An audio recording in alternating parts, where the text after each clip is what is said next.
El presidente Trump ha aterrizado en Ankara. Se está preparando para la cumbre de la OTAN, que empieza más tarde hoy. Hablará sobre la venta de los F-35 y todo tipo de acuerdos. Eso es lo que más le gusta hacer cuando asiste a este tipo de eventos.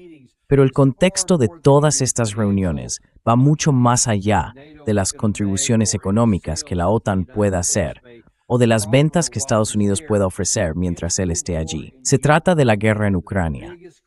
Y la gran pregunta que todos se hacen, o que debería ser la primera, es si esta guerra corre el riesgo de expandirse.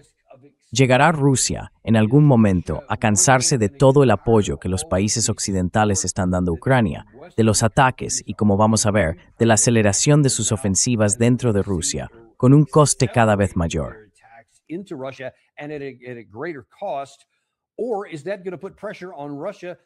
¿O eso va a poner presión sobre Rusia para que por fin ceda en algunos puntos y se llegue a un acuerdo negociado que sea aceptable para ambas partes? Creo que ya te imaginas hacia dónde va esto. Pero esas son las preguntas que tenemos sobre la mesa. Y hoy tenemos con nosotros a un gran invitado, alguien a quien conocí hace poco en Tiflis, Georgia. Me alegra muchísimo poder contar con el profesor Richard Sakwa, profesor emérito de política en la Universidad de Kent, aquí en el Reino Unido. Es uno de los principales expertos del mundo en Rusia y en asuntos europeos. Tiene un doctorado en estudios rusos y de Europa del Este y lleva décadas investigando en relaciones internacionales y filosofía política. Su libro más reciente se titula La guerra ruso-ucraniana, las locuras del imperio. Profesor, tengo muchas ganas de conocer su punto de vista sobre todo esto y me hace mucha ilusión tenerle en el programa. Daniel Davis, Deep Dive. Un placer. Bueno, mira, vayamos directos al tema, porque la gran pregunta del día es qué va a pasar en esta cumbre de la OTAN. El secretario general Mark Rutte, en una entrevista que concedió hoy a Político y que se ha publicado hace unas horas, dijo que mañana van a emitir una nueva declaración, muy breve pero con un lenguaje contundente, en la que se afirma que Rusia no va a ser solo la amenaza de referencia, sino la verdadera amenaza en la que debemos centrarnos. Así que la pregunta es, ¿eso nos va a ayudar realmente a avanzar hacia la paz? ¿Qué crees que va a ser esta cumbre de la OTAN? ¿Cómo estamos gestionando todo esto?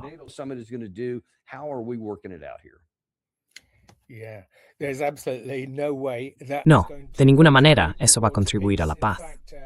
De hecho, todo esto lo que hace es escalar la situación. Y como acabas de señalar en tu entrevista, corremos el riesgo de que esta guerra se intensifique en dos dimensiones. La primera es la horizontal. Ya hemos visto apoyo occidental, especialmente según parece desde Londres, proporcionando información de objetivos y otros datos para los extensos ataques con drones dentro de la propia Rusia, en territorio ruso. Algo que nunca se había imaginado ni considerado imposible, peligroso y temerario durante la Guerra Fría clásica, la Primera Guerra Fría.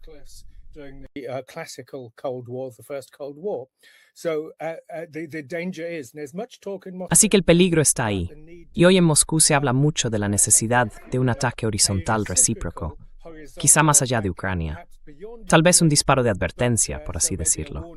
También existe el riesgo de una escalada vertical, es decir, pasar de las armas convencionales, incluso las hipersónicas, a algo más, quizá algún tipo de ataque nuclear táctico, si es que se puede llamar así. El argumento es que Occidente ha perdido todo temor a la disuasión nuclear y que hay que devolverle ese miedo, sino a Dios, al menos al poder de la bomba atómica, a la conciencia occidental.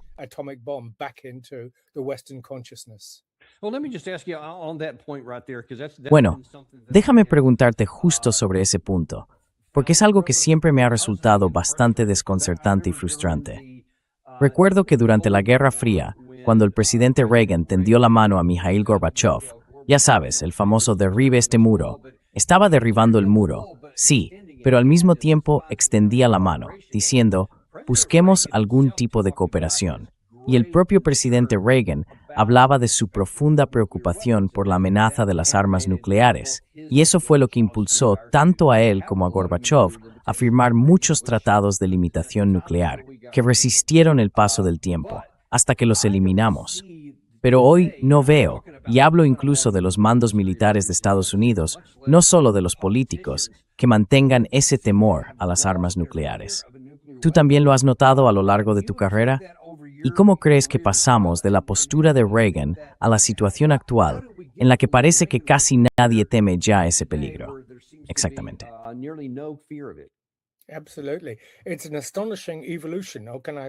Es una evolución asombrosa, o mejor dicho, una degradación del pensamiento estratégico. Si la comparamos con la época en que Gorbachev se reunió con Reagan en Reykjavik a finales de 1986. En aquel momento, incluso se habló de abolir las armas nucleares como categoría. Al final, esas conversaciones dieron lugar, un par de años después, al Tratado sobre Fuerzas Nucleares de Alcance Intermedio. Así que hubo un logro tangible en todo aquello. También emitieron una declaración en la que afirmaban que una guerra nuclear no puede ganarse. Y claro, ahora eso se ha revisado. Y hay quien dice que Rusia está simplemente fanfarroneando. Además, uno de los argumentos que se escuchan es que China no permitirá que Rusia utilice ningún tipo de arma nuclear.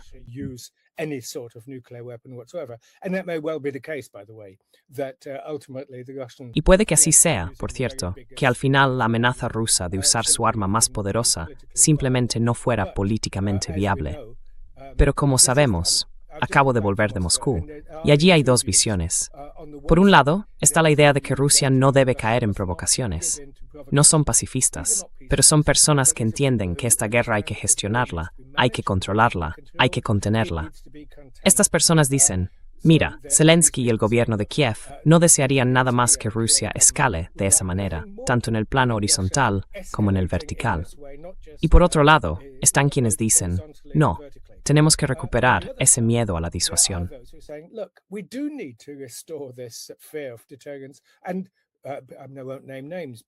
No voy a dar nombres, pero creo que Karaganov, Dmitry Trenin y otros conocidos dicen algo así como, si no paramos ahora, será peor más adelante.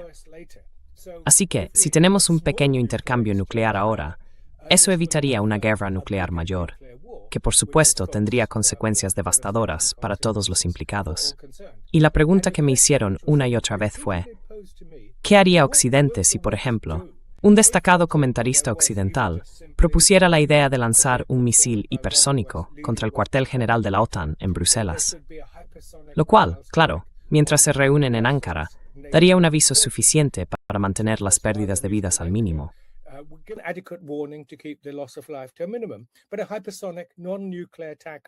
Pero un ataque hipersónico no nuclear contra el cuartel general de la OTAN sería un impacto enorme. El argumento y la pregunta que me hacían constantemente era, bueno, ¿qué haría Occidente? Mi impresión, y coincide con lo que has dicho, es que las potencias occidentales, y esto sin duda se verá en Ankara, parecen ajenas e incapaces de comprender las preocupaciones de seguridad de Moscú. Y este ha sido un problema durante 30 años. Las preocupaciones estratégicas sencillamente no significan nada. Y de hecho, es algo muy distinto a lo que ocurría a finales de los años 80, cuando terminó la Primera Guerra Fría.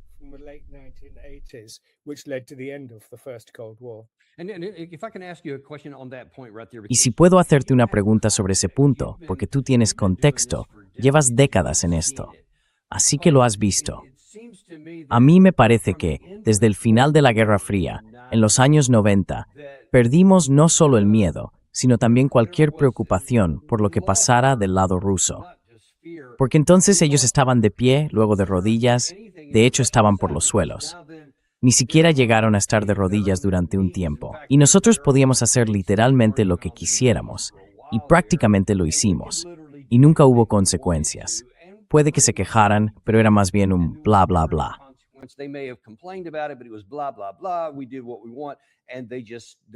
Hicimos lo que quisimos, y ellos simplemente se fueron a casa y no hicieron nada.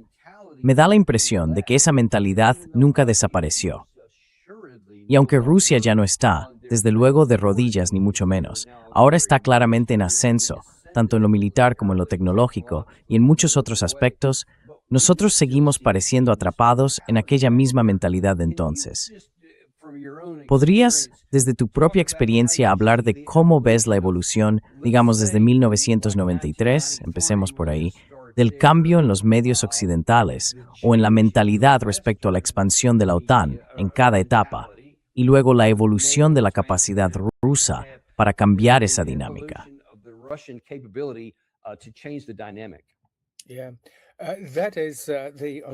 Sí, esa es iba a decir, la pregunta de los 65.000 rublos. Es una pregunta que en realidad es fundamental para entender algo que me preguntan constantemente. ¿Por qué desperdició Occidente la oportunidad de la paz? Hay muchos analistas, tanto en Washington como en Londres, que se hacen la misma pregunta. Hubo una oportunidad, y por supuesto, Occidente se atribuyó una victoria que no era solo suya. Fue, en realidad, un esfuerzo conjunto para poner fin a la Guerra Fría. Y para responder a esta cuestión, sin entrar en demasiados detalles, tenemos que entender en qué se ha convertido Occidente. Llevo tiempo defendiendo que debemos ser muy precisos. Los rusos suelen llamarlo el Occidente colectivo. Yo prefiero llamarlo el Occidente político.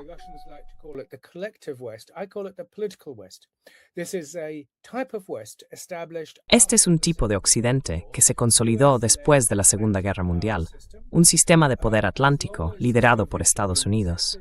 Mientras existió la Unión Soviética, hasta finales de los años 80 y principios de los 90, ese Occidente estaba limitado externamente por su presencia. Más tarde, China hizo que Occidente, por decirlo así, se contuviera un poco, limitara su comportamiento y sus ambiciones, aunque ya entonces era bastante ambicioso. Sin embargo, con la desaparición de la Unión Soviética, ese Occidente político se radicalizó de forma drástica. También cambió su naturaleza interna, se volvió imprudente. Fue en los años 90 cuando se hablaba mucho de la unipolaridad. Y más aún, el Occidente político se colocó a sí mismo, se presentó como un modelo universal de cómo debía funcionar la modernidad, de cómo debía ser la vida moderna.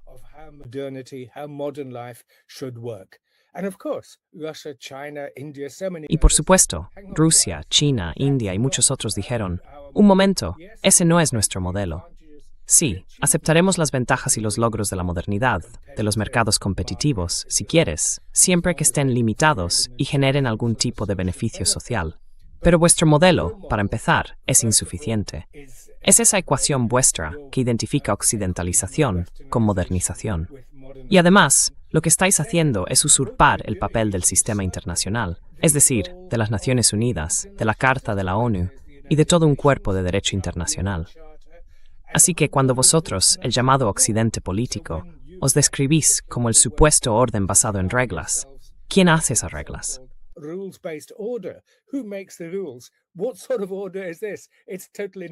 ¿Qué tipo de orden es este? No tiene ninguna base.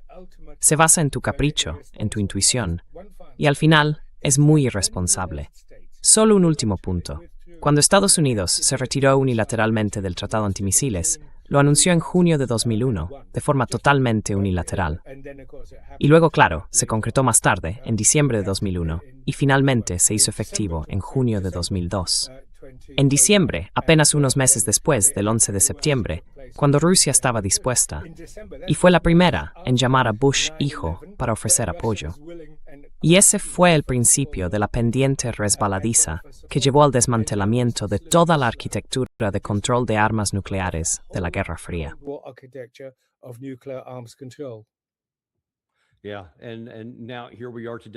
Sí, y ahora estamos aquí preguntándonos si ya no hay ningún control, y nos preguntamos si esto va a descontrolarse por completo. Déjame decirte algo, hablemos de algunas de las cosas que están pasando ahora mismo, porque todo esto está conectado. Esto viene de un discurso de hoy mismo, de Volodymyr Zelensky, en el que empezó quejándose de la falta de misiles de defensa aérea. Quiere más de esos por parte de Occidente, e hizo una petición larga y muy insistente sobre eso. Pero luego, hacia el final, quiero que prestes atención a lo que dice en este breve fragmento, porque creo que está bastante claro que esta guerra en concreto se inició al menos en febrero de 2022. Aunque en mi opinión, se puede argumentar mejor que en realidad empezó, o al menos se sembraron sus raíces, en febrero de 2014, con el golpe y toda la guerra civil que vino después.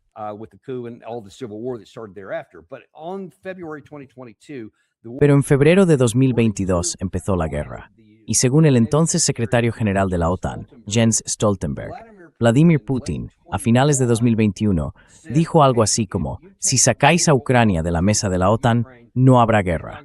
Si la mantenéis sobre la mesa, habrá guerra. Y añadió: aquí tenéis un tratado en ese sentido, que evitará que la guerra ocurra. Y claro, Jens Stoltenberg dijo: evidentemente no firmamos eso. Nadie nos dice lo que tenemos que hacer. Según el propio Stoltenberg, eso fue lo que provocó la guerra. Y ahora, hoy, aquí está Volodymyr Zelensky.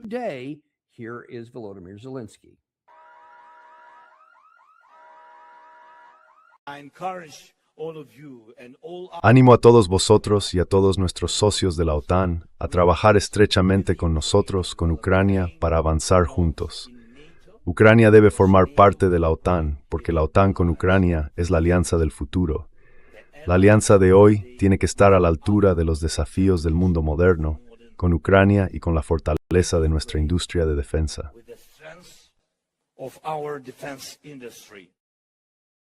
Así que acabas de volver de Moscú. ¿Cómo crees que va a sentar eso en Washington?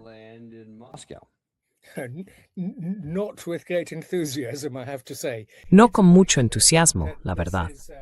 Está bastante claro que estamos en una especie de escalera mecánica que sube hacia una mayor intensificación del conflicto. Y en algún momento tendremos que abrir un debate con nuestras poblaciones, con nuestros intelectuales públicos y demás, y decir: esto tiene que parar. En Rusia, lo que me pareció fascinante fue la enorme variedad de puntos de vista, un espectro amplísimo, sorprendentemente amplio. La gente suele decir que es una sociedad cerrada, autoritaria. Yo asistí a varias conferencias, entre ellas una sesión fantástica del IMEMO sobre las lecturas Primakov, con unos 240 académicos de todo el mundo, incluidos destacados expertos chinos, indios y de otros países. Pero entre los participantes rusos hubo un gran debate sobre cómo demonios habíamos llegado hasta ahí. Mencionabas que la guerra empezó en 2013 o 2014. Sí, efectivamente.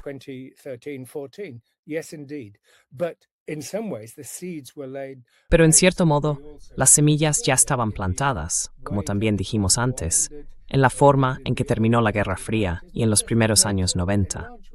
No solo con la ampliación de la OTAN, porque esa ampliación es en realidad un símbolo de un fracaso mayor, el de no haber construido un orden de seguridad europeo más amplio, más abierto y más inclusivo. Y así sigue el debate, como digo, tanto en el ámbito académico como en el político. De hecho, estuve en una sesión presidida por Dmitry Peskov y trataba precisamente sobre los modelos de orden mundial. Fue una discusión muy interesante. Él la dirigió, creo, con bastante acierto, exponiendo algunos de estos argumentos, así como los dilemas y las dificultades a los que se enfrentan hoy los responsables de la política rusa. Porque, y esto conviene subrayarlo, están sometidos a una enorme presión, no solo para responder a lo que perciben como una escalada.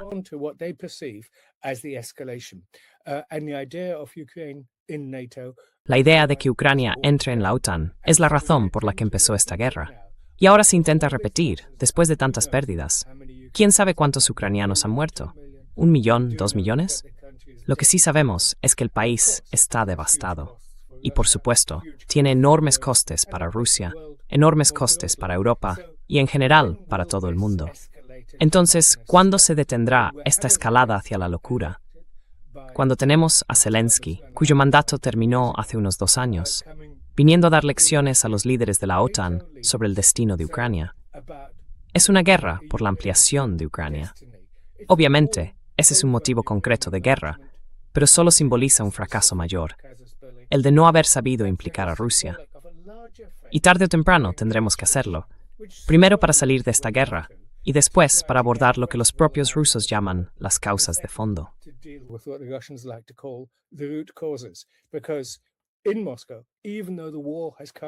Porque en Moscú, aunque la guerra ha llegado, con ataques de drones, incendios en gasolineras, en grandes fábricas y todo eso, la sensación es que dentro de la élite rusa hay una determinación sombría. Nadie está entusiasmado con esta guerra. Dejémoslo absolutamente claro.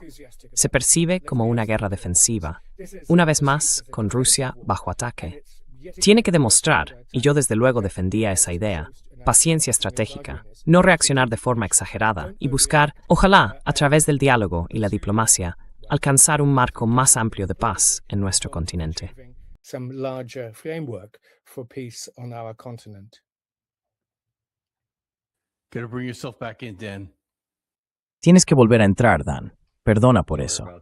Entonces, desde la perspectiva de esa élite en Rusia con la que hablas, los que advierten contra reaccionar de forma exagerada y evitar entrar en una guerra que podría convertirse en un conflicto entre la OTAN y Rusia, algo que casi con toda seguridad acabaría siendo nuclear, pero ellos también están bajo una fuerte presión por las actividades recientes.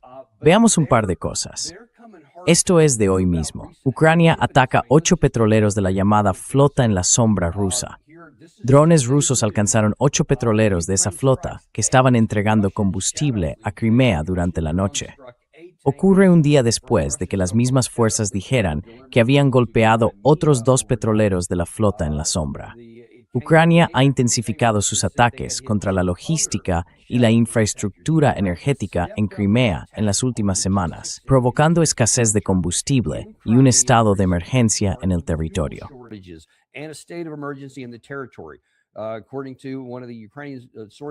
Según una de las fuentes ucranianas, atacar la logística naval del enemigo complica el suministro de combustible y munición necesarios para apoyar las actividades de las tropas rusas, sobre todo en el territorio ucraniano temporalmente ocupado, según informaron las fuerzas de drones.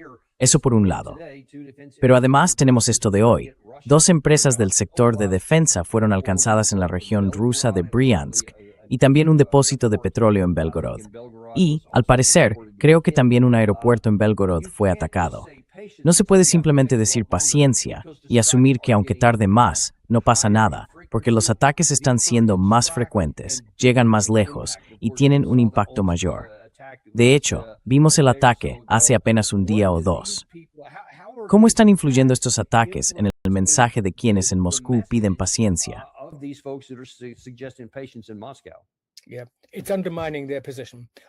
Sí, está debilitando su posición. Creo que, a medida que pasan los días y aumenta la intensidad, una de las cosas que comentamos fue el número. Y la verdad es que lo he olvidado. Bueno, en realidad no lo sabemos con exactitud. El año pasado, hubo en total quizá unos pocos cientos de ataques con drones contra Rusia. Y cuando mencioné la cifra de unos 400, me dijeron que eso, hoy en día, equivale al recuento de un solo día de ataques.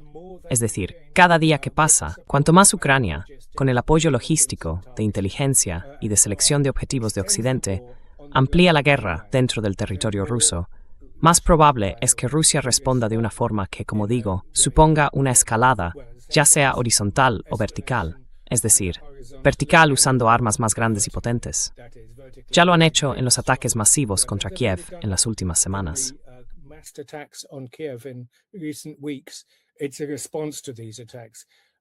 Es una respuesta a esos ataques, pero al mismo tiempo, eso no resuelve la escasez de combustible en Crimea.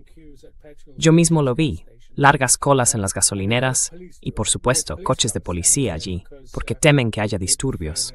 Había colas larguísimas, quizá, claro, porque la gente estaba acumulando, pero hay una escasez real, una falta de combustible que va en aumento. Por eso lo están importando desde Bielorrusia, desde Kazajistán y desde otros lugares. Sí, creo que en las próximas semanas nos enfrentamos a un momento crítico, justo como dices. Cuanto más se prolongue esto, y las imágenes que mostráis son realmente devastadoras, más grave será. No se ven en la televisión rusa, pero todo el mundo tiene acceso a través de VPN o de cualquier otro medio a la prensa internacional.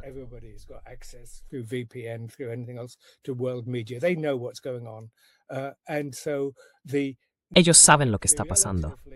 Así que si lo piensas, la línea relativamente moderada, que es la línea del Kremlin, la dominante, será insostenible, y esta guerra corre el riesgo de escalar. Puedo hacer una pequeña distinción. Has mencionado el término guerra entre la OTAN y Rusia. Sí, pero lo interesante es que si Rusia llegara a atacar algún objetivo en Europa, por ejemplo, la sede de la OTAN en Bruselas o algo así, o incluso esas fábricas de drones en Alemania o en otros lugares, entonces Estados Unidos podría intervenir, o no. Porque, como sabes, en Estados Unidos hay una base MAGA, muy amplia para empezar, que dice esta no es nuestra guerra. The MAGA base for a start, who say this is not our war. The United States may well have been very deeply involved in getting. Es muy posible que Estados Unidos haya estado profundamente implicado en poner esto en marcha. Biden, desde luego, lo estuvo. Pero los trumpistas podrían decir, esta no es nuestra guerra. El propio Trump lo ha dicho y ha intentado actuar como mediador. Así que lo que esto está convirtiéndose ahora es en una guerra entre Rusia y Europa. Y los líderes europeos han perdido la capacidad de pensar estratégicamente, algo que antes sí tenían. Estas potencias tradicionales, el Reino Unido, Italia, Francia, Alemania, están haciendo todo lo posible por escalar el conflicto, por debilitar las iniciativas de paz, en la medida en que las haya, que llegan desde Estados Unidos a través de Witkow, Kushner o quien sea, para sabotearlas y avivar una guerra bajo la creencia de que Ucrania puede ganarla. In the belief that Ukraine can win this war. Yes, it can inflict massive damage. Sí, puede causar un daño enorme.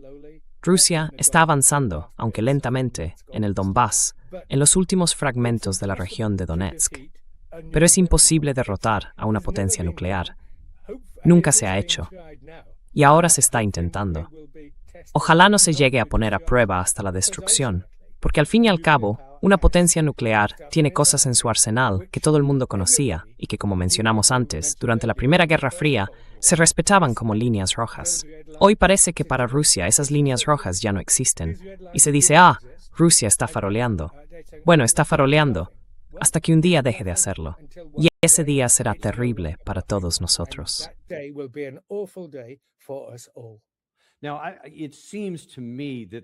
A mí me da la impresión de que entre las élites occidentales, y sobre todo entre las europeas, hemos perdido en pasado el respeto por el poder de Rusia.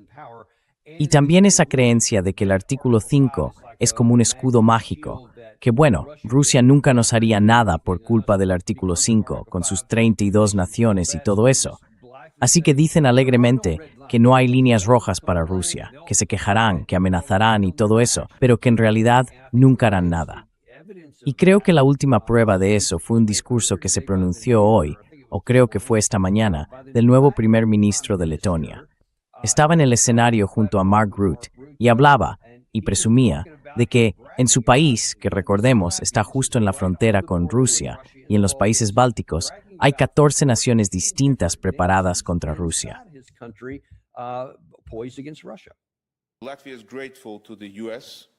Letonia está agradecida a Estados Unidos, Canadá y a todos los demás aliados por su presencia militar en nuestro país. Es también un mensaje político vital e importante para nuestro vecino del este. Con nosotros no hay bromas. 14 aliados de la OTAN trabajan y se entrenan juntos ahora mismo en Letonia. Y eso demuestra claramente la fortaleza de los lazos transatlánticos, la unidad entre aliados y el compromiso firme con el artículo 5.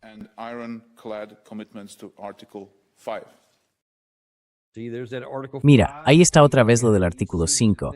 Y él parece pensar, si tengo a 14 miembros de la OTAN, algunos destacamentos en mi país, estamos a salvo. ¿De verdad lo están? No, en absoluto. Cuanto más se habla así, menos seguros se vuelven. Claro, así empezó la guerra de Ucrania, pensando que podía, bajo influencia occidental. Obviamente no era miembro de la OTAN, pero la OTAN estaba en Ucrania, aunque Ucrania no formara parte de la OTAN en aquel momento. Pero hay algo que creo que es importante destacar. Esas 32 naciones de la OTAN. Quizá hoy en día conviene pensar en ellas como 31 más una. Y esa una, por supuesto, son los Estados Unidos, que siempre han considerado que tienen el control soberano de su propio destino. De hecho, por eso el Senado no ratificó la Sociedad de Naciones en 1919. Y por supuesto, eso ha sido un proceso constante desde entonces.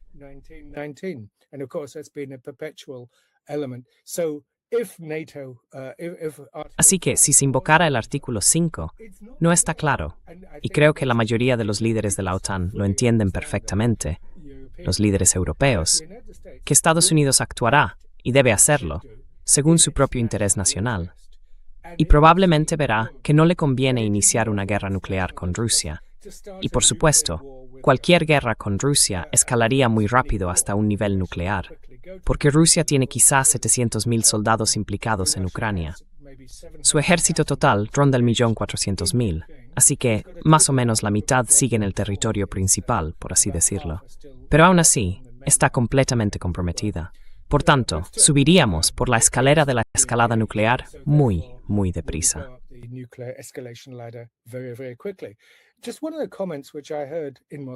Uno de los comentarios que escuché en Moscú de un especialista destacado fue que al final, uno de los más duros, uno de los llamados halcones, decía que Rusia tiene que actuar ya. Pero incluso él planteaba un dilema y entendía el enorme desafío y la gran responsabilidad que pesa hoy sobre el liderazgo ruso.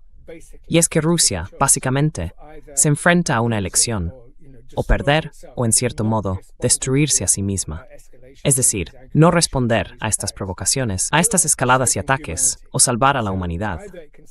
Así que puede salvarse a sí misma respondiendo, o puede salvar a la humanidad no respondiendo. En definitiva, un dilema casi diabólico para la nación. Y ese es precisamente el tipo de debate que se está manteniendo ahora mismo.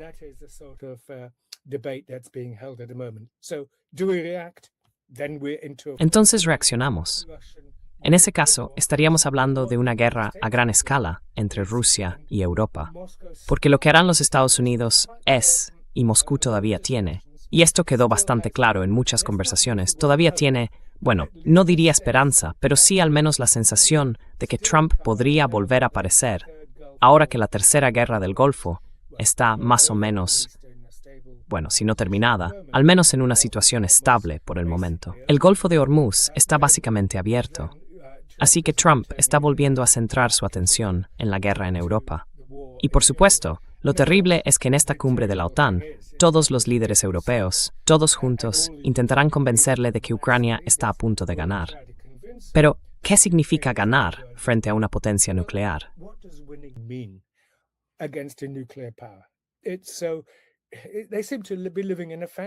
Parece que viven en un mundo de fantasía. Y si volvemos al tema nuclear, al enorme peligro que supone, ese miedo básico, simple, que como londinense, uno siente al pensar que una bomba nuclear cayendo en el oeste de Londres podría incinerar a 500.000 de personas en 10 segundos. Ese era el miedo que teníamos antes, y que también tenía la gente, con la campaña por el desarme nuclear en el Reino Unido, y más tarde en los años 80, con el desarme nuclear europeo. Y, por cierto, sigo recibiendo muchos mensajes de distintos grupos pacifistas y de otras personas que comparten exactamente el mismo miedo que yo, que estamos al borde de un volcán. Y sí, Rusia no está en peligro inminente de ser derrotada, así que quizá aún quede algo de margen, pero cada vez es más corto.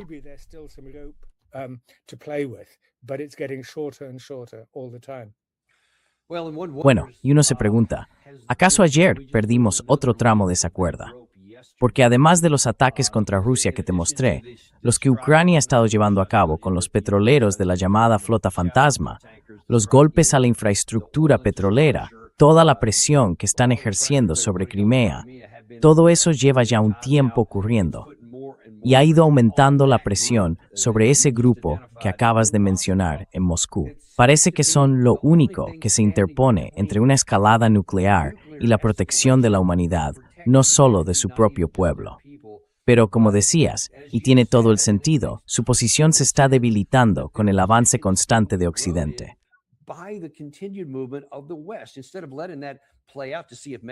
En lugar de dejar que eso siguiera su curso, para ver si quizá podían conseguir condiciones que fueran beneficiosas o al menos aceptables para Ucrania o para el lado occidental, parece que están pisando el acelerador todavía más. Y eso provocó al menos una reacción retórica desde el Kremlin ayer, con Dmitry Peskov, a quien mencionabas hace un momento.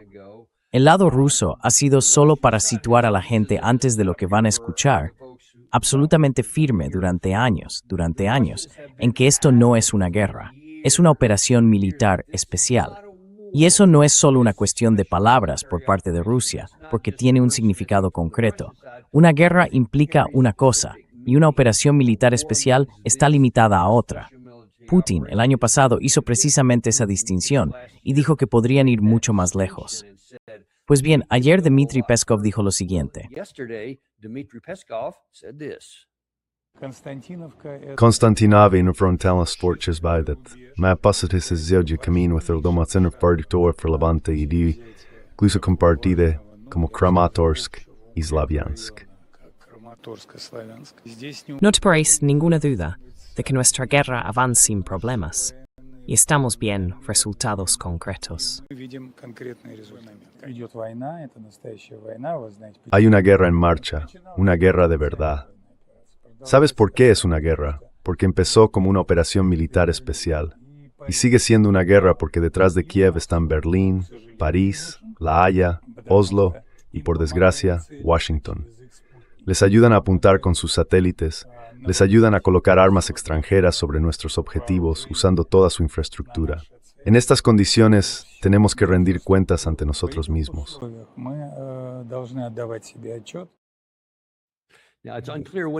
Ahora bien, no está claro qué quiso decir con nos rendiremos cuentas a nosotros mismos. Creo que una mejor interpretación sería mantendremos nuestras propias decisiones.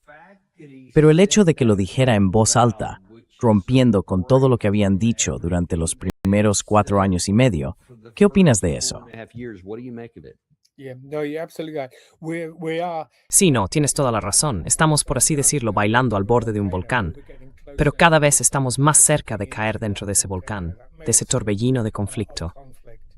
Este otoño será decisivo, los próximos meses absolutamente decisivos. Creo que los rusos probablemente avanzarán. Como él dijo, Konstantinovka está prácticamente caída. No del todo, pero casi. Y eso es la clave para Slaviansk y Kramatorsk. Y después de eso, aunque los ucranianos dicen que han construido 2 nuevas líneas defensivas detrás, no estoy tan seguro de eso.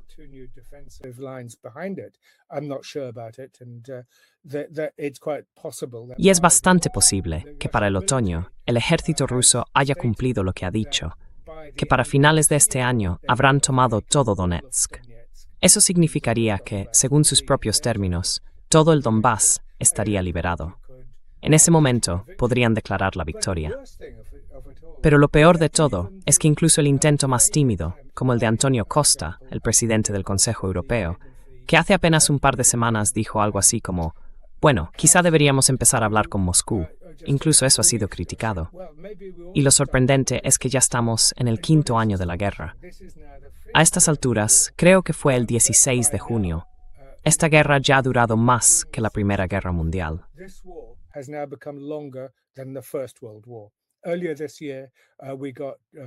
A principios de este año, la guerra ya había durado más que la participación de la Unión Soviética en la Gran Guerra Patriótica, la llamada Gran Guerra de la Patria. Así que hemos alcanzado esos 2 hitos terribles. Y creo que esta guerra está llegando a un punto, a un momento de inflexión decisivo, por las razones que acabas de mencionar. Y está bastante claro que si Peskov, y Putin también, que como sabes, han recibido enormes críticas de lo que ahora llamamos los milbloggers, los blogueros militares, que llevan tiempo diciendo, ¿por qué Rusia está librando esta guerra con una mano atada a la espalda? Y algunos incluso dicen que con las 2 manos atadas. ¿Por qué no ataca de verdad Kiev? Y claro, eso es lo que ha estado haciendo, pero no parece que, bueno, si estos son...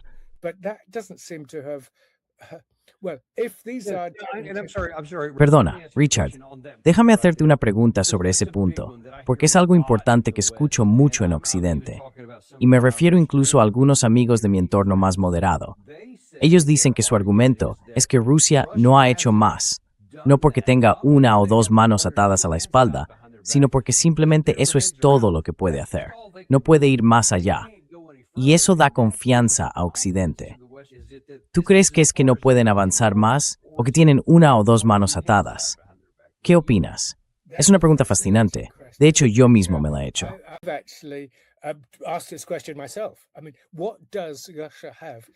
Quiero decir, ¿qué tiene Rusia en su arsenal, por así decirlo?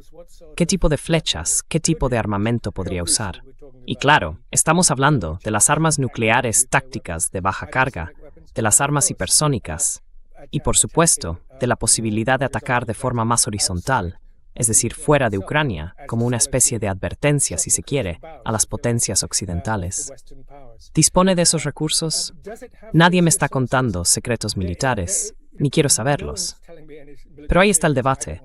Alguien me dijo, bueno, Rusia no está utilizando esos misiles balísticos ni los hipersónicos. Lo que ha estado haciendo es fabricarlos y almacenarlos.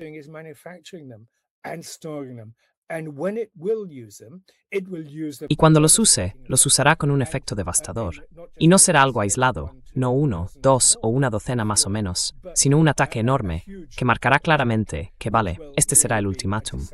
Como digo, al principio no será nuclear. Usará misiles hipersónicos, balísticos, pero sin cabeza nuclear, y otras cosas.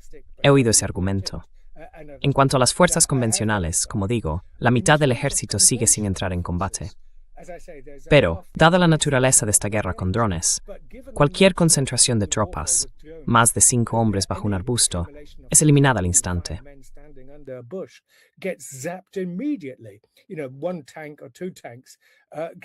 Un tanque o 2 tanques son identificados de inmediato y eliminados, y lo están haciendo los dos bandos. La zona de muerte, como bien sabes, ahora se extiende unos 60 kilómetros a cada lado de la línea del frente, y sigue creciendo. Casi día a día, estos drones se vuelven más eficaces, más devastadores. La naturaleza de la guerra ha cambiado. Incluso si Rusia tuviera un ejército de 2 millones esperando allí, ¿qué podría hacer? ¿Podría enviar una columna de tanques? No, eso ya no puede hacerlo. Los vehículos blindados son destruidos al instante. Sí, exactamente.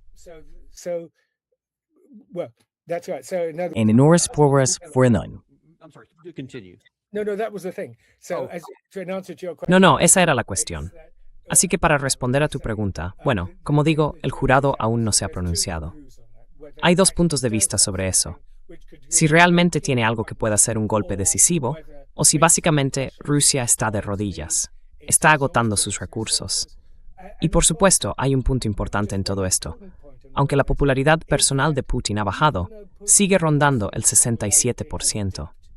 Una cifra por la que creo, la mayoría de los líderes occidentales matarían, o morirían por ella, sí.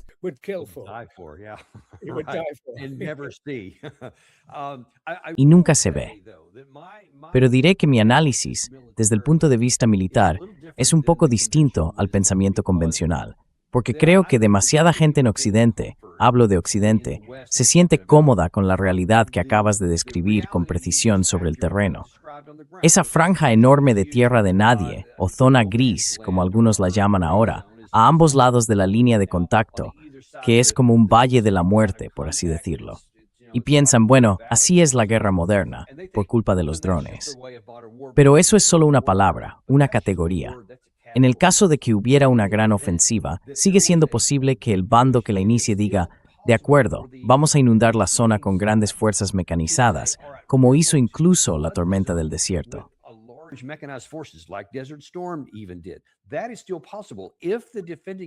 Eso todavía sería posible si el bando defensor no hubiera hecho lo que hizo antes el lado ucraniano. Desde 2014, durante esos 8 años, tenían esas ciudades fortaleza en Kramatorsk y Sloviansk. Y después, en todo el tiempo desde que empezó la guerra inicial, construyeron un largo corredor defensivo que ha ido desgastando a Rusia a medida que avanzaban, aunque también ellos se han ido desgastando. Pero si no tienes ese tipo de fortificaciones físicas bien excavadas, entonces sí que hay razones para pensar que un ejército que sabe coordinar fuerzas combinadas puede avanzar sin problema, como hicieron los rusos al principio de todo esto, cuando pasaron por zonas donde no había ninguna defensa. Simplemente avanzaron decenas de kilómetros porque no había nada que los detuviera. En Occidente no tenemos esas fortificaciones, Doug.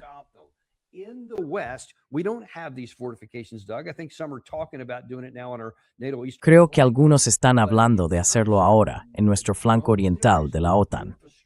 Pero en lo que respecta a los drones, no hay en todo Occidente una infraestructura que se acerque a la que tienen los ucranianos o los rusos, donde pueden producir cientos de miles de estos aparatos, quizá incluso cerca de 1 millón, en cuestión de 1 mes o 2.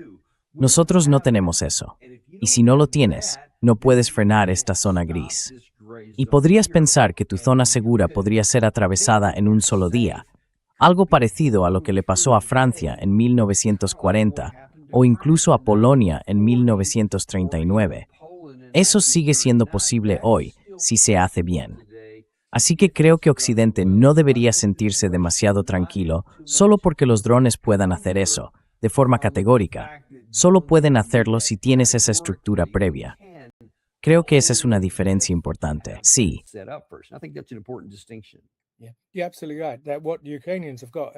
Tienes toda la razón en que lo que tienen los ucranianos son esas ciudades ancla, por así decirlo, que sirven de base para llevar a cabo esa guerra con drones. En cuanto a un ataque fuera de Ucrania, también tienes razón en que las fuerzas occidentales están muy mermadas. Aunque el ministro letón diga que hay 14 países implicados. Está claro que, si Rusia movilizara la mitad del ejército que no está combatiendo en Ucrania, seguiría teniendo más tanques ahora, probablemente más aviones, más vehículos blindados y más artillería de la que tenía al comienzo de la guerra. Mientras tanto, Occidente ha agotado buena parte de sus recursos, y no solo sus misiles Patriot, Tomahawk y otros, sino también por sus distintas guerras en Oriente Medio.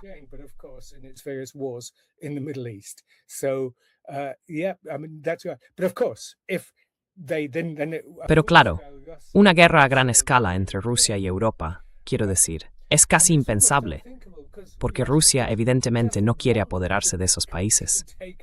Ese es el punto. No hay absolutamente ninguna prueba.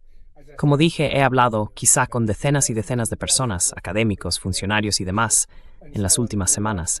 Y ni una sola, se plantea siquiera la idea de que esto sea una guerra de expansión imperial para restablecer la Unión Soviética. Eso es absurdo. Todo empezó como un dilema de seguridad, un fracaso, desde el final de la Primera Guerra Fría, desde principios de los años 90, para construir un sistema de seguridad europeo completo, en el que Rusia pudiera sentirse cómoda.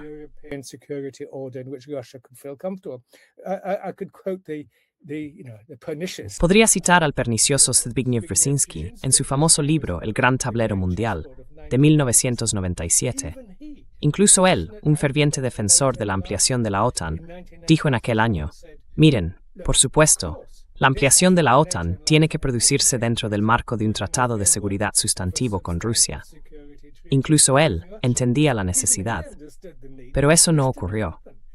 El acuerdo de 1997, que estableció un Consejo Conjunto Permanente, y el de 2002 sobre el Consejo OTAN-Rusia, fueron simplemente algo muy débil, un mero adorno, lanzado para dar, primero a Yeltsin y después a Putin, una especie de sensación de que existía un proceso de negociación.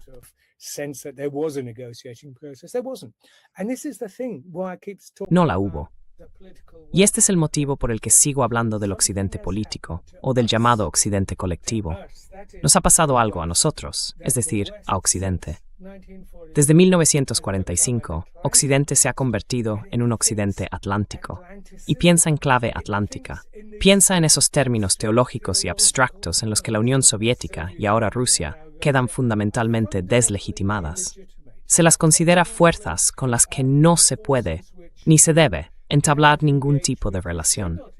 Cualquier intento de diálogo se interpreta como una forma de apaciguamiento, igual que en esa interminable comparación con Múnich en 1938, que demuestra una esterilidad intelectual absoluta y una total falta de pensamiento estratégico.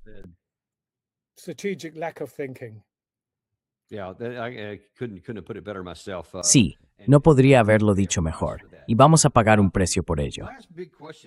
La última gran pregunta que quiero hacerte, porque tienes experiencia reciente y además un conocimiento profundo de cómo piensan los rusos. Menos mal que hay alguien en Occidente que está escuchando.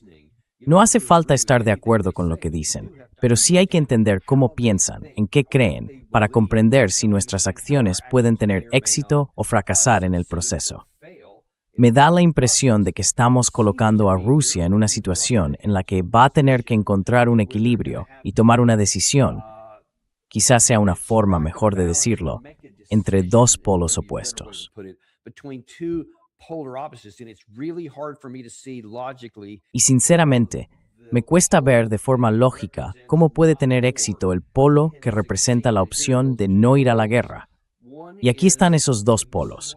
Uno es, Y esto es lo que quiere Occidente, que todas esas presiones, con los ataques en Crimea, en Omsk, en Belgorod, en Briansk y todo ese tipo de cosas, sirvan para presionar a Putin hasta que diga, vale, ya me doy cuenta de que no puedo ganar la guerra, así que tengo que sentarme a negociar algo que vosotros queréis. Y por parte de Ucrania y de Occidente parece que la postura es, de acuerdo, te diré lo que haremos. Aceptamos la línea de contacto actual como frontera provisional. Dentro de 15 años, ya veremos cómo lo resolvemos.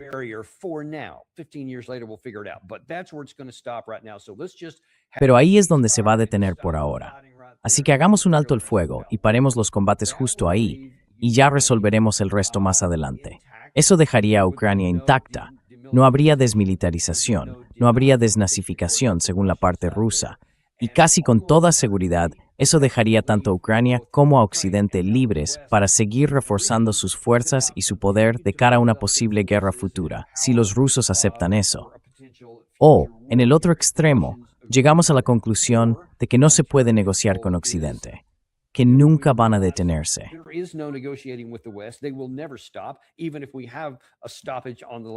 Aunque tengamos un alto el fuego en la línea de contacto, lo único que harán será seguir con lo mismo y reforzarse, que además lo están diciendo abiertamente. Nosotros también lo decimos abiertamente. Estamos en un programa de refuerzo y nos estamos preparando para una guerra con Rusia para el año 2030.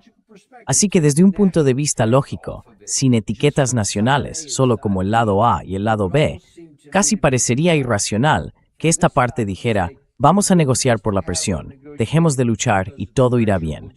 Porque eso sería casi garantizar que se prepare el terreno para el próximo conflicto, en el que tu adversario será mucho más fuerte. Defiéndeme eso. ¿Cuál de los dos polos tiene razón?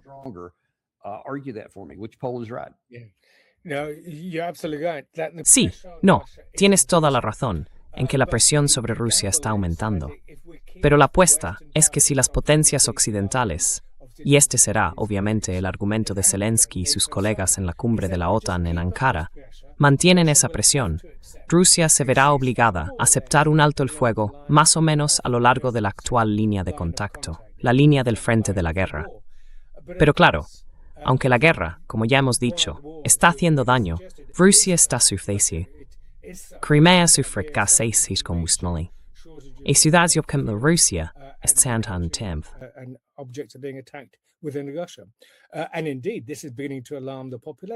Y de hecho, esto empieza a alarmar a la población. Aunque se trata de una población que ha vivido 2 guerras chechenas, que ha visto aviones derribados, que ha vivido el asedio de rehenes en Beslan, en Osetia del Norte, el asalto al teatro de Dubrovka, y así sucesivamente.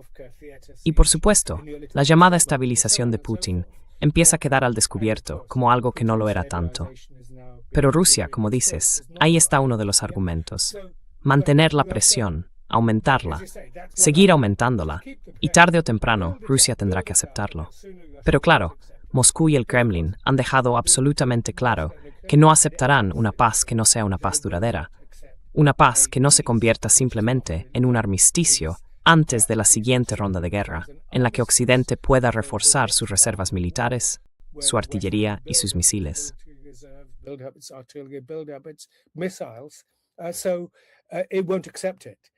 Así que no lo aceptará, a menos que haya un avance realmente importante. Quiero decir, los ataques con drones contra Rusia son enormes, pero ahora Rusia está respondiendo con ataques aún más masivos sobre Kiev, por ejemplo, incluso atacando los búnkeres y todo eso, algo que no hacía hasta hace poco. Así que, en este momento estamos viendo una escalada dentro del marco ucraniano, por así decirlo. Sí, pero tienes razón. Este es el dilema lógico, y por eso Moscú está pidiendo un acuerdo más amplio. Y por supuesto, en sus momentos más lúcidos, Donald J. Trump lo entiende. Y creo que sin duda Putin se lo ha dicho hace solo unos días. Tuvieron incluso el 4 de julio una conversación muy larga, de unos 90 minutos, en la que estoy seguro de que Putin le dijo, tenemos que abordar esas cuestiones fundamentales.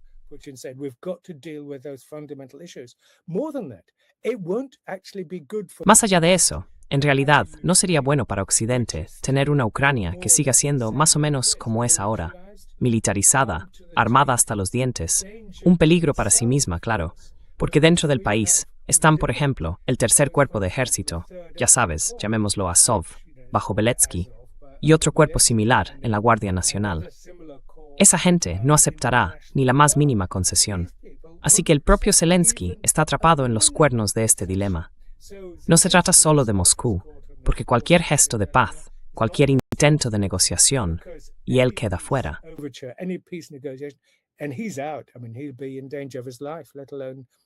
Quiero decir, su vida estará en peligro, por no hablar de todo lo demás.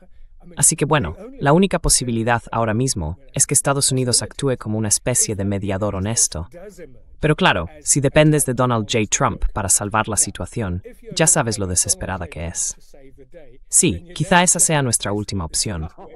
Porque no hay ningún líder europeo dispuesto a dar la cara y decir, tenemos que hablar.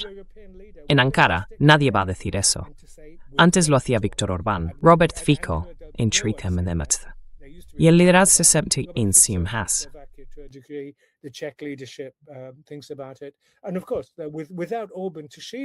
Y claro, sin Orbán para protegerlos, el líder húngaro o ex líder, entonces todas las demás dudas, como las de los polacos y otros sobre la escalada de la guerra, pueden empezar a aparecer en los márgenes. Pero, como digo, esto es otra de las cosas que de verdad me inquietan. Esta es una guerra en nuestro continente europeo, y aún así no hay ningún líder europeo dispuesto a dar un paso al frente y poner fin a esta guerra nuestra, y mucho menos alguien dentro de la Unión Europea, desde luego. Así que claro, están los Estados Unidos, quizá trabajando con la India y con China. En otras palabras, estamos buscando una fuerza externa que pueda poner fin una vez más a nuestra serie de guerras civiles europeas. ¿Qué es lo que esto es, en el fondo?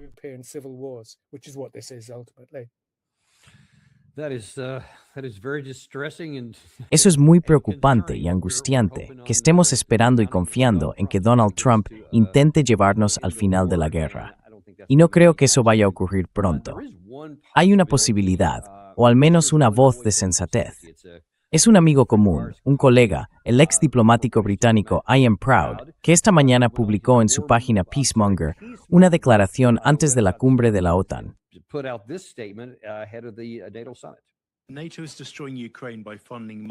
La OTAN está destruyendo Ucrania al inyectar dinero en una guerra contra Rusia que no se puede ganar. Cada compromiso de miles de millones en ayuda financiera y asistencia militar a Ucrania no es más que otro clavo en su ataúd. En la cumbre de Ankara, los líderes de la OTAN deberían apostar por la paz en Ucrania, reconociendo que cuando la guerra termine, el país saldrá mucho más débil que antes de que empezara.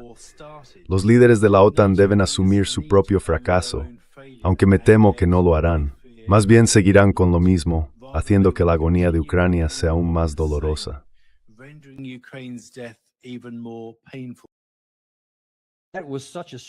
Fue una declaración muy contundente. Dice que todo ese apoyo, todo ese entusiasmo y todas esas palmadas en la espalda en realidad están poniendo más clavos en el ataúd de Ucrania. ¿Tú cómo lo ves? Totalmente. Creo que Ian tiene toda la razón en eso. Y por supuesto, también tiene razón, por desgracia, en cómo lo ha terminado. La diferencia entre lo que los líderes europeos deberían estar haciendo y lo que realmente harán es lamentablemente enorme. Y seguirán clavando esos clavos en el ataúd de Ucrania. Y claro, estamos viendo la muerte que es catastrófica, porque esta guerra, al final, es una guerra entre dos grandes, enormes, maravillosas naciones eslavas. Y bueno, están luchando sin descanso. Obviamente Ucrania está muy motivada y es comprensible. Pero claro, al final, y lo repito una y otra vez, ¿de qué va realmente esta guerra? Es la guerra más absurda que existe.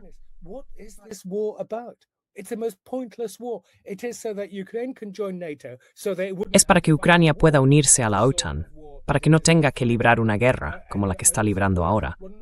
¿Y vale eso, 1,5 millones de personas? ¿Vale la pena destruir un país? Claro, uno podría decir, siendo cínico, que no es mi caso, pero podría decirse que, para los anglosajones, como les gusta llamarlos a los rusos y también a los gaullistas, ya sabes, Londres y Washington, ¿qué problema hay? Los ucranianos están dispuestos a morir para imponer algún tipo de derrota estratégica a Rusia. ¿Y cómo se puede imponer una derrota estratégica a una potencia nuclear? Es una lógica sin fin, de desgaste constante, sin ningún sentido estratégico. without any strategic sense. But as I say, as long as the Ukrainians are willing to die, Pero como digo, mientras los ucranianos estén dispuestos a morir y los rusos, bueno, ya sabes, en Rusia no había entusiasmo por la guerra. Ninguno, en absoluto. Quizá unos pocos exaltados, tal vez en la extrema derecha. Pero al final, lo que hay es una determinación sombría de que van a seguir hasta el final. ¿Cómo acabará esto? Nadie lo sabe. Ojalá termine con todos nosotros en Europa más o menos intactos. Pero me temo que Estados Unidos, como dije, es 31+1. Y lo veremos claramente en la cumbre de Ankara, donde Trump estará rodeado por los otros 31 líderes, animándole a adoptar posturas cada vez más belicistas. Es básicamente como un Israel colectivo pidiendo guerra, y más guerra todavía. calling on war, war, and yet more war. It seems to me, and I'd like your as Me da la impresión, y me gustaría que, ya que estamos terminando, me dieras tu mejor estimación de hacia dónde puede ir esto. Porque a mí me parece que hay dos desenlaces bastante plausibles. Uno, que los más radicales ganen la batalla dentro de Rusia y entonces acaben ampliando la guerra. Y no me atrevo ni a imaginar hasta dónde podría llegar eso, pero podría extenderse, ya sea con una ofensiva convencional más allá de la frontera o incluso con armas nucleares tácticas, y a partir de ahí todo iría a peor. O bien que Rusia diga, ¿sabes qué? Creo que el término que usó fue defender a la humanidad, y vamos a contenernos. Y aunque eso lleve 2 o 3 años más, al final acabarán por aniquilar completamente al enemigo. No quedarán suficientes hombres para seguir, y el ejército quedará reducido a polvo. Y los rusos podrían ganar de forma convencional dentro de Ucrania, sin necesidad de expandir el conflicto más allá. Esa es la esperanza. Pero ves una tercera posibilidad. Y de esas dos, ¿cuál crees tú que es la más probable? Sí. Well, the one I would like to see is the second Bueno, one. la que me gustaría ver es la segunda opción, que Rusia mantenga esa paciencia estratégica, que aguante los golpes, aunque cada vez sean más duros. Worse and worse. Y creo que Londres y otros países son responsables de animar a Kiev a actuar así. La cuestión es, ¿cuánto tiempo podrá mantener esa paciencia, como dices, y seguir con tu primera opción? Hay una tercera opción, y es hacia dónde queremos ir. Y ahí entran todos los movimientos por la paz, aunque ahora mismo la tensión es enorme. Primero, tenemos que iniciar un proceso diplomático de verdad. Y eso no pasa por Koch, ni por Kushner, ni por Marco Rubio, sino por implicar al Departamento de Estado y a otros ministerios de Asuntos Exteriores, a los diplomáticos. Traigamos a los diplomáticos a la mesa. The diplomats. Let's bring the diplomats on.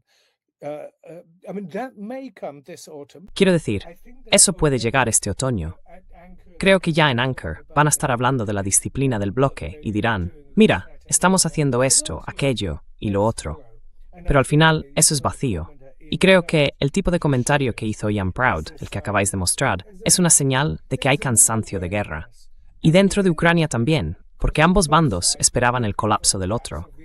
El régimen de Kiev, Rusia y el sistema de Putin. Desde luego, Rusia no tuvo ahora ningún peligro de colapsar. Sí tiene una crisis bancaria, tiene dificultades económicas. it's got a banking crisis. It's got economic difficulties. It's got, inflation is now under control. Bueno, la inflación está ya bajo control. En cuanto a Kiev, ¿cuánto tiempo puede seguir con una guerra que cada vez más, dentro de Ucrania, muchos piden resolver con un acuerdo de tierra por paz? ¿Y cuánto tiempo más? Zelensky, que claramente está irritando incluso a sus propios aliados, lo hemos visto con el conflicto reciente con Polonia. Así que, sinceramente, ¿quién sabe cómo va a acabar esto? Pero desde luego, mi opinión, por lo que vale, es no escalar y no caer en provocaciones. Y esto mismo lo decía ahora en Moscú, que está claro que esta guerra, por terrible que sea, y por supuesto lo es, absolutamente terrible para todos los implicados, no hay que ceder ante la provocación. Don't give in to provocation. Sí, y ya sabes, casi da igual cómo acabe esto. Por desgracia, una de las opciones de las que no hablamos, ni siquiera como algo posible, es la que propuso Ian Proud, que la OTAN y los líderes occidentales despierten y se den cuenta de que esta es una apuesta perdida para nosotros, para nuestro bando, para Ucrania, y que tomen la vía diplomática que tú también mencionaste antes. No veo que eso sea una de las opciones plausibles. Y lo que me resulta tan grave y angustiante es que hace un par de días, Julia Mendel publicó un reportaje for Julia Mendel, a couple of days ago, she was the former press secretary for Zelensky, his first. Fue la antigua secretaria de prensa de Zelensky durante sus 2 años y medio, creo, en el cargo, antes de dimitir. Ahora es una crítica, porque está centrada en el coste que todo esto tiene para su gente, para su país, para su propia familia. Y resulta doloroso leer sus comentarios, porque muy poca gente se preocupa realmente por las personas de Ucrania a las que supuestamente queremos apoyar. Y cuanto más se alargue esto, incluso si sigue por lo que creemos, y acabo de comentarlo, que podría ser la vía menos problemática durante otro año o 2, la pregunta de cuántos ucranianos más van a morir sin sentido me pesa en el alma. Weighing on my soul. Yeah, absolutely. And don't forget, Julia Mendel Sí, is now an absolutamente. example of Y no lo olvides, Julia Mendel es ahora un ejemplo de lo que quiero decir. it's dedicated Mi libro, lo mencionaste, sobre la guerra ruso-ucraniana, está dedicado a la otra Ucrania. Esa Ucrania que es tolerante, pluralista, multiconfesional, multilingüe y que vive en paz con sus vecinos. Y hay una gran Ucrania, sí, no la de los Zelensky, no la de esa gente a la que apoyan las potencias occidentales. Y bueno, ahora están en el exilio. Son académicos, investigadores, personas, hombres, mujeres y niños.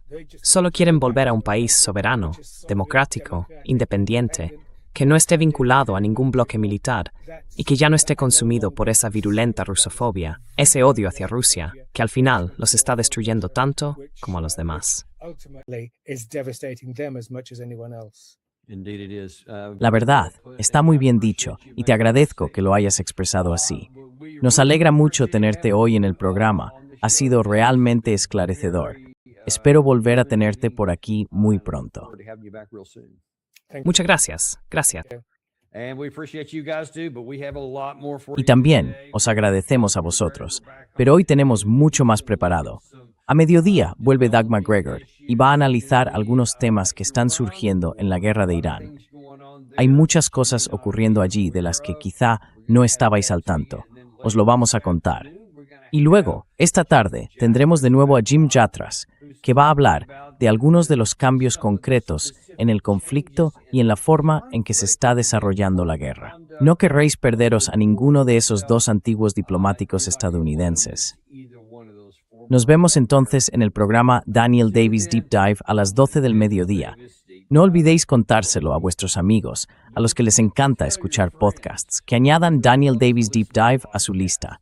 Necesitan saber lo que vosotros sabéis. Pueden escucharlo donde ya consiguen sus podcasts. Solo tenéis que decírselo. Where they already get their podcast. You just got to tell them.